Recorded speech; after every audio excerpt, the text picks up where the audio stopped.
Hi everybody, hope you guys are good, hope you guys are amazing. Welcome back to another episode of Psychology Pathways with Sweetling. I hope you guys are ready for another set of interviews. And as you can see today, I am not alone. I am with the lovely, beautiful Ayanda. Hi. And she's going to be sharing her journey with the BPsych Equivalent Programme. She's going to be sharing her story, a little bit of her story, a little bit of her background and how she got here. So if you are interested in that, please do stay tuned. Welcome to Psychology Pathways with Sweetling, where we guide future registered counselors one pathway at a time. My name is Sweetling and I am so glad that you're here. Let's begin. Hi Ayanda. Hi Sita. How are you? Good, how are you? I'm alright, thank you. Welcome to Psychology Pathways with Sweetling. Thank you. It's good to be here. Sure, I can't wait to hear you share your story and just share your journey with us as to how you got here. Thank you. I'm looking forward to it. Okay, so the first question I like to ask my guests is, I like to ask them to tell us a little bit about themselves. Who is Ayanda? Maybe even introduce yourself to the public. Tell us who you are, where you're from, and how did you get here? Right. Where do I start? My name is Ayanda Khoza. I am originally from KZN, Durban, but I was born in Potchefstroom. Okay. So how did I get here? Well, my passion for helping people and my passion for being in the psychology field and one day being able to use it to help people basically is what got me here in Pretoria, doing this BPsych Equivalent and on my way to becoming a registered counsellor. All right. Thank you so much for sharing that, Ayanda. I knew you were from KZN, but I didn't know that you moved from this place to that place to that place. Yeah. So that's why I enjoy these interviews, because I also get to learn more about you guys. Right, yeah. Thank you so much. I'm sure there's someone out there who resonates with your story. I'm sure there is. You know, we say the world is huge, but it's actually also sometimes a small place. And so sometimes we can even connect in the smallest ways from being from the same place. That's true. Thank you so much. Now I want to ask you, what made you choose the BPsych Equivalent Programme? Why not Masters in Counselling Psychology, Clinical Masters, Educational Psych? Why the BPsych Equivalent for Registered Counselling? I'd say why I chose it. Well, it wasn't originally my first option, but that was because of a lack of information, not because I just didn't choose it. I think what's most common in the psychology industry is that we all want to be psychologists. We don't know of all the options that are out there, and we think the only way to help people in psychology is being a psychologist. So that was my first option, my first goal. And then when I hit a dead end, maybe not a dead end, but a bump in that journey, that's when I started researching, okay, what else is out there? Option A didn't work. Let me see if there are other alternatives that can help me be in the industry, the psychology industry, and help people without being a psychologist. And that's how I found out about the BPsych Equivalent Programme. And that's when I was like, actually, I can help people without doing my master's and without being a psychologist, which for me was a win-win, because at the end of the day, I do reach my goals just in a different journey. Yeah. Sure, thank you for sharing that. So you mentioned that you were from KZN. Why did you not consider maybe the PG Dip, which was being offered, I think, at the time at UKZN? I think I did consider it, but also the lack of information, lack of direction. I just didn't know which way to go. So when I had originally did like my research, I was told that the program is not offered at the Durban campus. They say that it's only at the Pietermaritzburg campus, and they were saying it's being discontinued, so I can't register for it. Basically, there was no straight direction or information that you need to do this 1, 2, and 3, in comparison to when I researched about the BPsych and learning about it and seeing that SACAP offers it and all the other institutions. So it is a matter of comparing which direction seemed clear, which pathway seemed understandable. I did consider the UKZN one, but I was lost, I was confused, and I didn't get the information I needed. So I was like, let me rather go with this one that seems understandable, and so that I wouldn't be confused when I was already dealing with so much confusion in terms of my career path. Yeah. All right. Would you say that you're happy you landed here? Definitely. Definitely. I am happy that I landed here, and I would definitely promote it for other people to take this journey, because I've had such a wonderful experience in this journey. Yeah. Sure. Thank you so much for sharing that. I think that gives more light into your journey and how you ended up here and what else you considered before coming here. And why did you choose the Pretoria campus when there was SACAP, Cape Town, and Johannesburg also offering the program? That's a good question. For me, firstly, Cape Town was not an option. It was way too far, and I have strict parents, so it was just a no-no. And even just going out of the province, KZN, was a stretch, but Cape Town was a no-no. So then I was left with Joburg and Pretoria.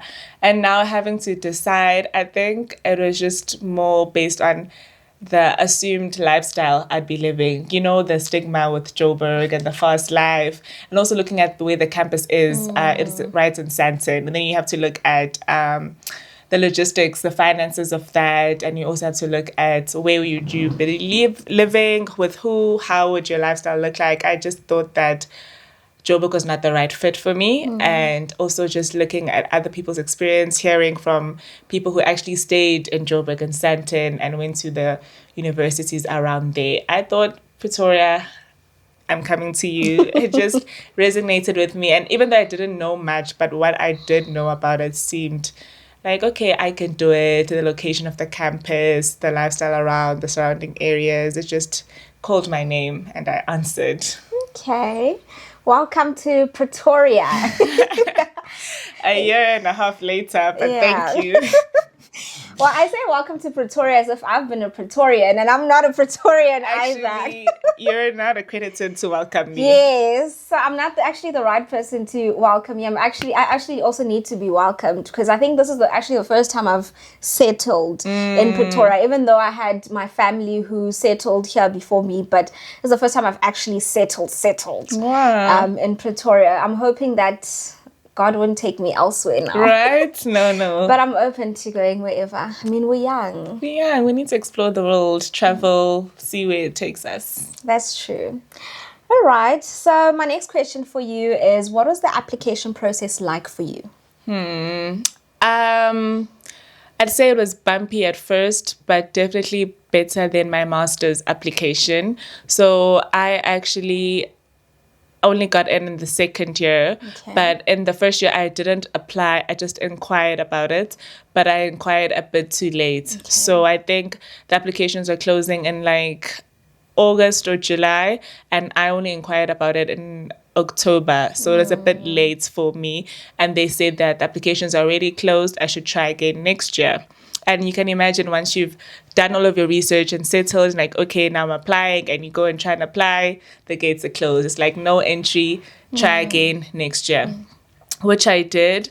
And then I got in on the second year. So at first it was a bit of a delay, but I just thought, they didn't say no. It wasn't a rejection. It was more of a delay, as I said. And then the next year I got in, I applied, I got into the selection week, and here I am.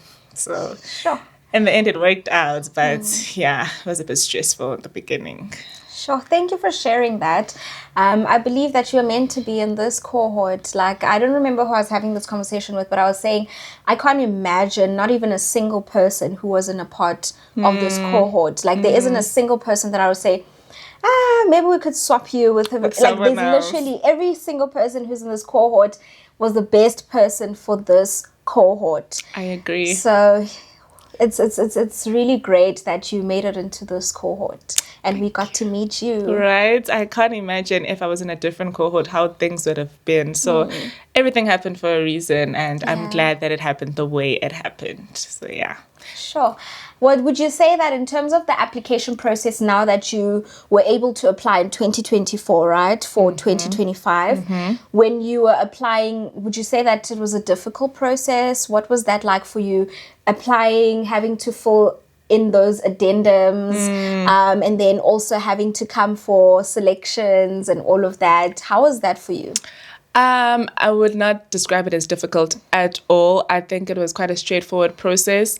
And actually, one thing I appreciated about it was the assistance that I got from SACAP. So, on the SACAP website, there's this inquire little section where you can actually send them a message. You can email them, send them a message, or even ask them to call you. Every single time I did that, they got back to me, whether it's by email or by calling. We scheduled a call and they called me and we discussed. Even before I applied, when they told me that it was closed, it was through that little inquiry where they were like, okay, no, try again next year around this time and you will get assistance. So my application process was very, very smooth. And also, like, once you've applied and now you have to keep on sending all your information, your police clearance, your registration fees, all of that. They were also following up, helping me to log in. And also, I think at one stage, they couldn't reach me and something was needed.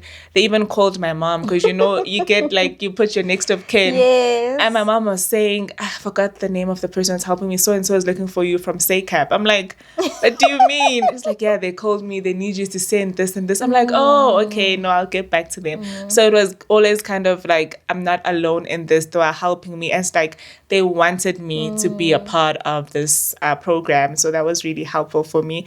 And it also made the process so much easier. There was never a time where it's like, oh, I don't know what to do. They're not getting back to me. I'm confused. No, they were always helpful and the instructions were clear right up until then I had to come for selection week. Now that was a whole nother journey, going to Pretoria for the first time. I'm going to be alone for the whole week, but still they were so helpful, giving us all the information we needed and just laying out the procedure of how it's going to happen, what's going to happen. I was never left in the dark. Whereas when I compare to, I've had other friends that have tried to apply for a different course, everyone's experience is different at a different campus, and they were so confused. I was wondering what happened, like how did I get such a positive experience and they had a negative one? So I was just very grateful that I had all the support that I needed and I was able to just have a smooth process right till up to selection, interview, everything. Sure. Thank you so much for sharing that. I think that gives a lot of hope for those who are going to be applying in the future. As we know, applications for SACAP are currently open. They opened at the beginning of this month, and a lot of people will be applying. And I think that really gives hope to those who are going to be applying. That if you need assistance, you don't have to do it alone. You can always reach out to the administrators, and they are always, always, always willing to assist and answer questions, any of the questions that you have. Definitely. So thank you so much for sharing that, Ayanda. Thank you. What would you say has surprised you most about the program? What has surprised me most? I'd say the pressure. I'd say the pressure, especially this year. I feel like comparing last year to this year, it's a completely different world. It's like, is this still the same program? And it sneaked up on me. I couldn't feel it until, the last month. That's where I'm like, sure, yeah, the pressure is getting worse now.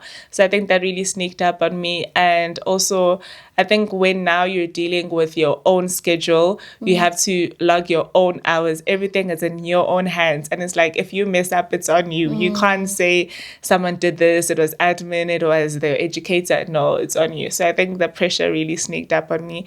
I didn't expect it. I just thought, sometimes when you're studying, you just think you have to do what they tell you to do, what the educators tell you to do your assignments, do everything on time. But now for this, you need to plan it out. And it's kind of like, whoa, scary. If I don't do this right, if I make one mistake, then pressure. Sure. Yeah. Thank you for sharing that. Yeah, I think we can all resonate. It has really been tough. It's not an easy journey. And I think sometimes when people are applying or looking to apply into this program, they think, let me do this. Those would probably be much easier than masters or professional masters. And you actually very soon realize that it's possibly the same, you know. It's probably just as hard and might even be a little bit harder in the sense that we have only 6 months to complete everything that we're doing, you know. So yeah, thank you so much for sharing that. What has been the biggest challenge for you in this journey? This feels like deja vu. Let me try to remember what I said. It doesn't have to be the same thing. Okay. The biggest challenge I'd say was my time management skills.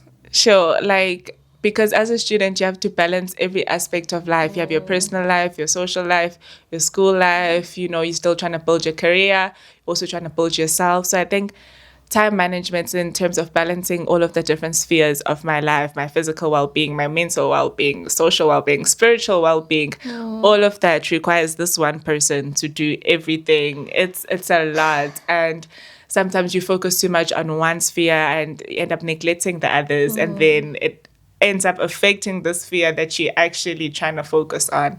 So I think just trying to balance everything was a big challenge, because you want it to work out and you want to be this wholesome or holistic person that's just thriving in everything. But it's not easy. Sometimes you lose some, sometimes you win some. So give or take, just taking it day by day and trying to do the best that you can. But yeah, definitely a challenge.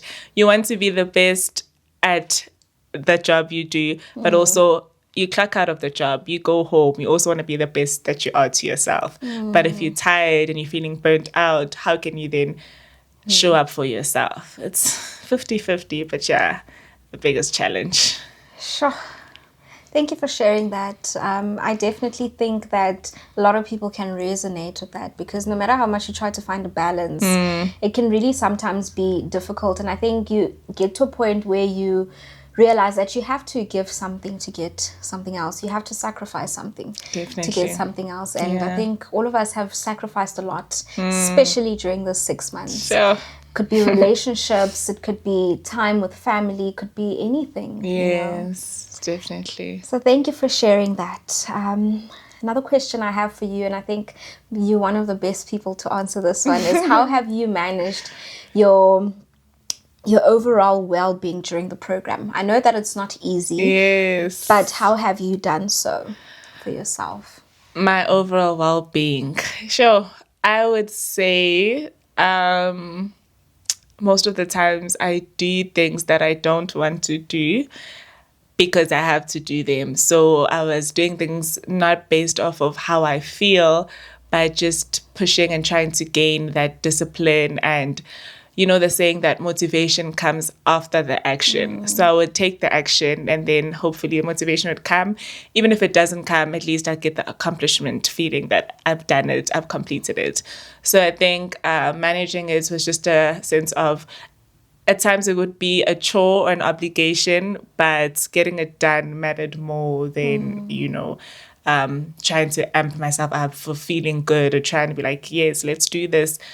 Motivation will come after, it's okay. So just having to do what I know I will thank myself for in the future, and just focusing on, okay, what would the best version of myself do now? What would they need, and how can I show up for them more than this version that's feeling whatever they're feeling at that time? So just pushing forward and just always trying to keep going and keep moving, keep working towards my goal, regardless of those feelings, because sometimes those feelings are temporary, but the goal, that's the long-term goal, that's permanent, that's what you want, and you can't do stuff just based off how you feel in the moment, and then later on you regret, or you're like, I wish I did this, I wish I worked harder. That's the worst feeling. So yeah, did I answer your question? Yes, you did.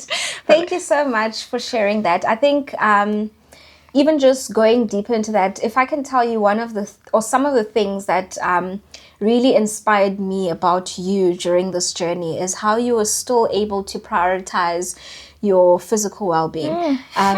Like, if you don't mind me sharing this, one thing about you, you were always keeping active. And I'm not talking about your normal in the gym, taking selfies. No, like, Ayanda was running clubs, this and that, like those fun stuff. And sometimes I'd be sitting at home watching her statuses. I'm like, Saba will. I wish I could do that, And then I'm like, like I would sometimes really live through you. I'd be like, she's carrying this whole thing so well. What am I doing wrong? Like, where am I getting it wrong? She's carrying it so well. So those are some of the things that really inspired me. Thank you. I think for me, it was just a matter of thinking how fun it's going to be in the moment or afterwards when I've completed that. Before, it's that dreading feeling, having to wake up in the morning at 5 a.m., having to go for a run. Actually, just this morning, I was meant to go. I didn't make it. I didn't make it today, but it was because I woke up late. And even when I woke up, I was still trying to get ready. But I saw by the time I finished getting ready, I was not going to make it in time. And when you get there late, they've already run off. So it's like, rather just, sit this one out. But yeah, having to just know that you're doing this for the future you. The present you is going to sulk for just a few minutes. But after that, you're in it, you're enjoying it, and you're going to thank yourself for actually waking up in winter. Yeah, that's the worst. Yeah. That's the worst. Thank you so much for sharing that. I hope that that's also going to inspire other people, just as it's inspired me and a couple of others who are also watching your statuses and watching you still keep active, still take care of yourself in between all the stressful work that you have, because I know how busy your schedule is and how stressful everything is, but you still manage to put in time and intentionally put in time to taking care of yourself and doing the things that you enjoy. And that is very important when you're doing something stressful. You do need those little pockets of doing the stuff that you really enjoy. Definitely, I agree. All right. So my next question for you is, what advice would you give to prospective students? Prospective students, I would say first step is to know what you want. After you know what you want, plan how you're going to get it and go get it. I think the biggest thing, especially in this psychology industry, is not knowing what you want. So if you don't know what you want, you won't know how to even get it because you don't know. And so the whole process will just be dreadful and confusing for you. So know what you want and then you plan. In your planning, that's where you do your research, whether you're doing your master's, whether you're doing your registered counselor, the BPsych, or psychometric, whatever journey that you're going into, to plan, do your research, and know what you're getting yourself into. Because we know this journey is not easy. It's long, and sometimes that takes people by surprise because they didn't plan, they didn't do their research. Also, finances, your time, your energy. There's so much that you have to give into it, so many sacrifices. So if you don't plan accordingly, it's going to become way worse than it actually is. After you've planned, go for it. Planning is one thing, but also putting your all into it, putting all of your energy, your effort, your time, just fully immersing yourself in it. Everything else is going to come afterwards, but prioritizing it matters because it's going to demand a lot. You're going to have to show up even when you don't want to. And in the end, it will be worth it if it's what you really want. So I'd say those three things. Definitely decide what you want, plan for it, do your research, and then go for it. Don't let anyone or anything stop you if that's what you really want. Sure. Thank you so much. I hope you guys are listening. Hope you guys heard that advice and you're going to write it down and actually implement it. Thank you so much. Now I feel like I was motivated. I feel like I'm the one that you're speaking to. I'm glad. What misconceptions do you think students have about this program? This is funny because I just presented on it like the past week. I'd say the biggest misconception is the role of a registered counselor. Some people think we are like junior psychologist or mini psychologist, or like it's how am I going to put this? It's like a lesser version of a psychologist, which is definitely not true. Yes, we don't do the same as a psychologist, but I don't think there's any lesser or bigger job out there or field. I just think that because you have different scopes and you're practicing different ways, we don't diagnose and all of that. We have different little pockets or worlds that we fit in, and which are both very necessary. So I think that's the first misconception. Number two, the one that most people think once you do this course, then you cannot do your master's anymore. I was shocked when I found out people actually believe that, because I'm thinking, where did you hear that? Who told you that? I want to speak to who told you that, because why wouldn't you be? How can one course stop you from doing another course, And then also on the other side of that, they think that once you do this course, then you'll be a psychologist. Unfortunately, no. It's a registered counselor goal, not to be a psychologist. I mean, you can still be a psychologist, but in a different format, right? So I think most people think that, it's just a plan B for me to get to be a psychologist. No, it's not. And then I had a third one. I think the third one would be that registered counselors can only work under other organizations. So like they can't open their own practices, they can't be independent. That's a misconception. Just because you're not a psychologist or you don't have your master's doesn't mean that you can't be independent. That's the whole process. I feel like for me, that's the whole reason why I wanted to do this course, so I can be independent, so I can still help people even without any organization. I can open my own practice. As long as I have my registration with the HPCSA, I can do it. So I think those are most of the things people don't understand about this course. Sure. Thank you so much for sharing that. I think you gave like a full amount of misconceptions, and I think in the interviews there were some that we didn't get to obviously touch on. Obviously, we all hear about different misconceptions. We all come into different things that people speak about when it comes to this career and all of that. So thank you so much for shedding light onto those as well. And then also just the psychoeducation. Look at you, psychoeducating everybody about the qualification. Hitting two birds with one stone. Yes. Yes, but thank you so much for sharing. And I think this is very important, even just for this platform, because as people come on here and want to get to know more about registered counselling and the BPsych Equivalent / PG Dip and Psychological Counselling, these are some of the things they actually want to know about. Sure. If I do this program, will I be able to get into masters? By doing this program, does it mean that I am now less of a mental health practitioner compared to a psychologist? Where can I work as a registered counselor? Does it mean that I can only work in under certain organizations, or can I work independently, open my own practice and all of that? But yes, thank you so much for answering those questions. I really do think that those are going to help those who are looking to apply and get into the program. Right, I'm glad. All right, my last question for you, Ayanda, is if you could change one thing about your experience, now this is with regards to the program, what would it be? If I could change one thing.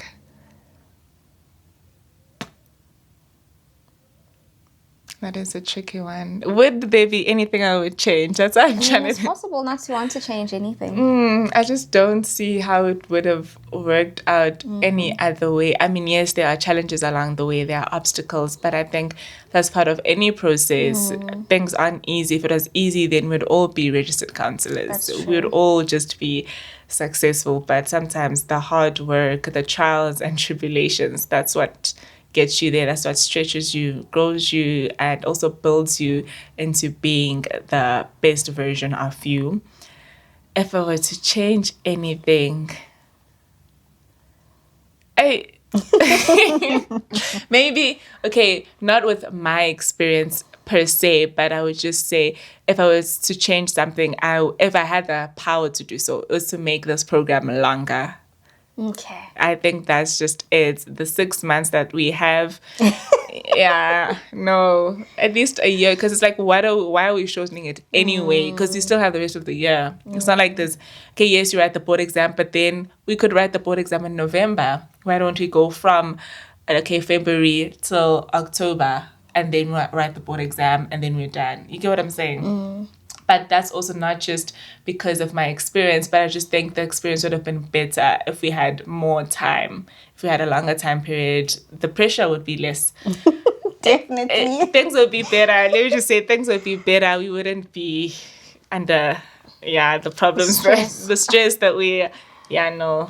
Longer time, more time would mean that we're able to better manage everything that we have, because we have so many roles that we're actually doing. We are researchers, we are student counselors that are practicing, we are full-time students, and we're also still ourselves, We have to do our community project on top of that. We have supervision on top of that. That's 5 different roles in one. It's like, we're not just maybe working and then part-time students, full-time students, researchers. It's so much, all in 6 months. We're superheroes, honestly. Sometimes I think of it like, wow. No. So that would be the one thing. Sure, thank you for sharing that. I think one thing also just popped up in my head now as you were sharing. And I know I said it's the last question, but I have another question. I have another question for you. Why does it seem like it's gone now? But I had another question for you with regards to what you were saying now. Can't remember it. Question, come back to us. Calling you back. What is it about? It's in relation to the program. Oh yes, I found the question is back. Thank you. Would you advise anyone to do this program while still working full time? Or when they say this program, obviously they say it's a full-time program. When from the moment you decide to apply or you're doing your research, you'll realize that they literally put it there explicitly. It's a full-time program. So meaning that it's going to be very difficult for you to work while doing the program. But we know we've got superheroes out there who sometimes are able to juggle full-time studies with, with school. Do you think with this particular program, would you advise anybody to work while doing it? I know that there's financial aspects to consider. Some people can only pay for the program by working and all of those things. Some people have responsibilities, and all of that. But if someone came to you and said, you know what, Ayanda, I want to apply for this program, would you advise that I do it while working? My honest answer is no, absolutely not. I would suggest that if finances are an aspect to consider, work and save as much as you can. So you're saving up to pay, and so you know that when you're studying, you're not working. Reason being, like you said, there are some people, even our cohort, that were working that had to quit. Some still are working, and also I just think that I wasn't working. I had to resign. So I'm just thinking, if I was working, how would I have balanced this? I even think they are more superheroes than we are, because how are you balancing a different job completely with this demanding program? I don't understand. Even with people who have families, married and kids. I'm not married. I have no kids. I just have to look after myself. And I'm like, that is a full-time job. Yeah. Imagine being a mom, being a wife, and you working, and you're studying. It's a lot. I would not recommend. Give me 0. No. But I mean, some do it. So if circumstances really force you and there's nothing you can do, then there's nothing you can do. But if you have a choice, I would say save as much as you can so that you don't have to put yourself through that. The work that we do, okay, first year it's fine. Maybe you could be working first year, you can balance it. But the second year, the second half, those 6 months, no. You are working just by existing. Imagine when you have a job, your mind is constantly working overtime. Now when you have to actually work overtime with other work, I would say don't do it. Sure. Thank you so much for sharing that. And I just want to give a big shout out to some of our cohort members who are really, really pulling the different strings and, are really doing it. I regard them as superheroes. All the moms in our cohort. I cannot imagine how much responsibility you feel that you need to carry. You've got your school, you've got family, you've got, your spouse, you've got this, you've got that. Yeah. It's a lot, So I want to say shout out and kudos to all the moms, all the dads, the parents, the married individuals, as well as those who are still working, those who still have to work while completing the practicum. Kudos to you guys. I just want to give a shout out to you guys. You guys are doing amazing while carrying all of these things. Yeah. I can't wait for the load to kind of be reduced from you guys so that you can start enjoying life to the fullest again. I mean, we all want to enjoy life to the fullest again. Definitely. We haven't had the opportunity to do that, but it's a sacrifice that's worth it in the end. That's going to be worth it in the end. 100%. I think it's definitely worth it. And I mean, in life, we're all given different suitcases to carry, if I can put it that way. But also with all of these people that are doing it, the way they carry it is also an inspiration for me. It just makes me look at myself like, wow, I should be doing more. We have different responsibilities. But with the ones that I have, I feel like, wow, I need to step it up because people are doing amazing things. Yes. We all have the same 24 hours, but the way we use those 24 hours, it's insane. It really is insane. Sure. Thank you so much, Ayanda.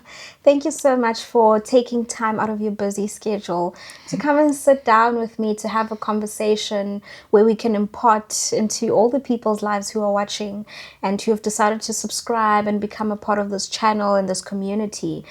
And I know we've all said that we wish we had something like this when we were applying. Unfortunately, we didn't, but fortunately, you do. Right. So please take advantage of all the things that we do say. It's not to say that take what we say and go and apply that. This is obviously our different experiences of the program and also everything leading up to here.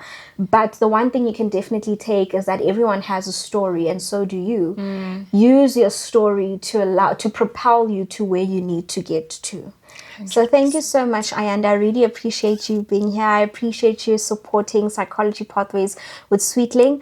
I cannot imagine doing anything in this project without any of you guys, from the workshops to the interviews to the questions that I sometimes asked before, and you guys didn't know why I was asking some of the questions, but it was to inform the project as well. And I cannot imagine not having your guys' insight.